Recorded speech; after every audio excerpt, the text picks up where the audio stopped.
Good morning, students. Today we are going to start our new chapter of science, that is second chapter of physics, force and its laws of motion.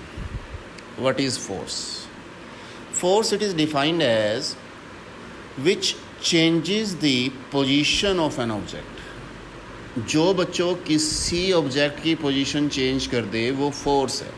जैसे ये पड़ा हुआ है, इसको अगर कोई हिला देता है पोजीशन चेंज होगी. पहले यहाँ तक कवर किया था, अब यहाँ तक कवर किया हुआ. ये बॉक्स पड़ा हुआ है, इसको कोई हिला देता है, पोजीशन चेंज कर गया. That means even in a pen को अगर कोई यहाँ से यहाँ मूव कर देता है, दैट मीन्स फोर्स लगी. तो किसी ऑब्जेक्ट की पोजीशन अगर चेंज कर देगा कोई, तो वो कहलाता है उसका फोर्स. सिंपल अगर किसी को लर्न करनी हो तो वो कहेगा इसको पुश और पुल, यानी किसी चीज़ को पुश करना या पुल करना. ये पुश कर दिया, धकेल दिया, ये खींच लिया, तो पोजीशन तब भी चेंज हुई है. दैट मीन्स ये फोर्स लगा है. ठीक है. अब फोर्स करता क्या क्या है? It stops the moving object. चलती हुई चीज़ों को रोक सकता है. जैसे साइकिल पे कोई आपका दोस्त आ रहा है, आप उसको पकड़ कर रोक सकते हो. Stretch the object. किसी चीज़ को खींचना हो, रबड़ को जैसे खींचना हो, वो स्ट्रेच करने का मतलब ही फोर्स ही है. डायरेक्शन चेंज करना किसी ऑब्जेक्ट का, यानी कि बॉल जैसे आ रही है और बॉल आते आते आपके पास आई है, तो आप उसकी डायरेक्शन चेंज कर सकते हो. कोई भी चीज़ आपके पास आई, जैसे ये आई है तो मैं इसको इस तरह से मोड़कर यहाँ भेज सकता हूँ. That means change the direction. फिर आता है which makes the move to object. अब जैसे ये ऑब्जेक्ट है, इसको मूवमेंट मिल गई, तो ये भी सारा फोर्सेस का ही कमाल है. There are two type of forces, balanced force and unbalanced force. What is balanced force? When different force is applied on an object, then if a resultant force becomes zero. अगर एक point के ऊपर कई तरह के force लग रहे हैं, कोई इसको यहाँ खींच रहा है, जैसे मान लो ये बॉक्स पड़ा है, कोई इसको यहाँ खींच रहा है, कोई यहाँ खींच रहा है, कोई यहाँ खींच रहा है, तो डिफरेंट डायरेक्शन में अगर फोर्स लग रहा है, तो नेचुरल है कि रिजल्ट जो आना है उसका ज़ीरो आना है, क्योंकि हर तरफ से बराबर फोर्स लग रहा है. इसलिए ये क्या हो जाएगा? Balanced force. The result become zero. अगर यही चीज़ मान लो इधर वाले तीन बंदे 200 किलो के हैं और यहाँ पर 50 किलो के थे, तो दैट मीन्स ये ऑब्जेक्ट यहाँ शिफ्ट हो जाएगा. दैट मीन्स एक जगह मूवमेंट हो गया. इसका मतलब वो अनबैलेंस्ड फोर्स लगाया था इन्होंने, इसलिए ये इधर शिफ्ट हो गया. When object changes its position due to some forces, that is unbalanced force. इस तरह से भी समझ सकते हो. एक टेबल के ऊपर 10 kg का कोई बॉक्स पड़ा हुआ है, पुलिस के थ्रू यहाँ पर थ्रेड बांधा हुआ है या रोप कह लो, नीचे वेट लटकाया हुआ है. अगर दोनों तरफ सेम वेट है तो नेचुरल है कि ये एज इट इज़ यहीं रहेगा. That is balanced force.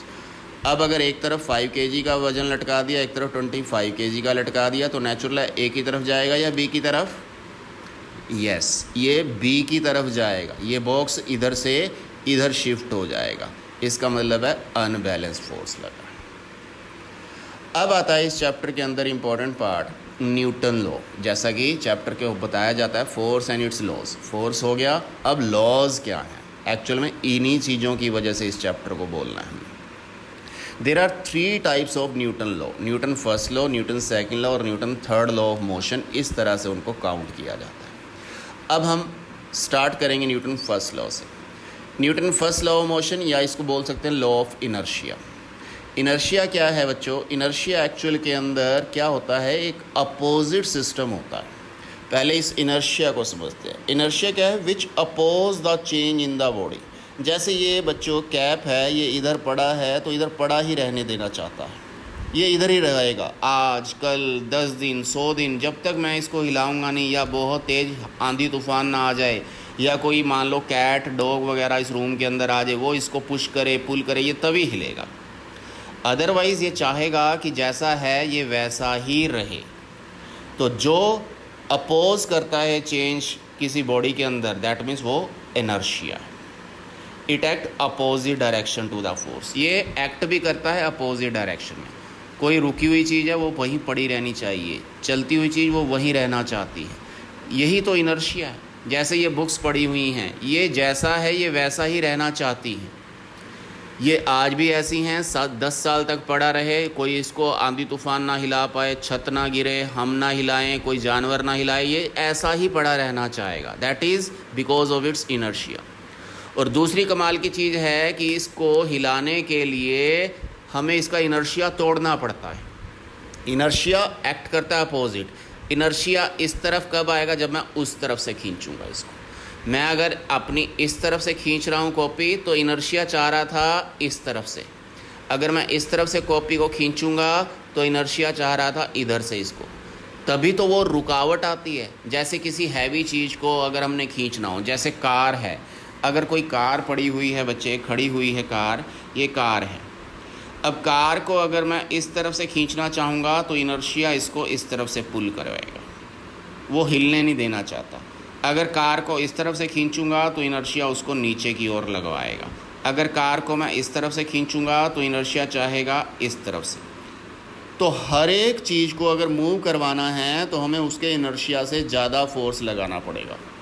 मैं इस कार को कब खींच पाने में कैपेबल हो पाऊंगा? जब मैं इसका इनर्शिया तोड़ूंगा, क्योंकि ये अपोजिट डायरेक्शन में दे रहा, तो मुझे यहाँ पर ज़ोर से खींचना पड़ेगा। समझ आया इनर्शिया? अब डेफिनेशन क्या है? इंपॉर्टेंट डेफिनेशन है, ध्यान से सुनना। वो कह रहे हैं न्यूटन ने क्या दिया? According to Newton first law, every object which is in a state of a rest और इन अ मोशन। जैसे कैप पड़ी है, ये कॉपीज़ पड़ी हैं, ये रेस्ट पर है, रुकी हुई हैं, और इन अ मोशन, अगर कोई चीज़ मोशन में है, मोशन का मतलब है जैसे ये चलता हुआ आ रहा है, ये मोशन में। वो कह रहे हैं ये सारी चीज़ें जैसी हैं वैसी ही रहना चाहती हैं। ये चलती हुई हमेशा चलती रहना चाहेगी, ये रुकी हुई हमेशा रुकी हुई रहना चाहेगी। Tries to remain in the same until unless, वो कह रहा है कब तक? जब तक कि कोई एक्सटर्नल अनबैलेंस फोर्स अप्लाई ना हो जाए। न्यूटन कहता है ये चीज़ दुनिया में जहाँ है वहीं रहना चाहेगी। कब तक? जब तक कि उसके ऊपर कोई फोर्स ना लगे। जैसा कि मैंने बोला कि अगर मान लो हमने इसको हाथ लगाया तभी ये हिली, इसके ऊपर कोई फोर्स लगेगा, अपोजिट फोर्स लगेगा, तभी ये अपनी पोजीशन चेंज करेगी। अदरवाइज़ न्यूटन ये कहता है जो दुनिया में जैसा है वो वैसा ही रहना चाहता है। ठीक है बेटा, that is all for the day.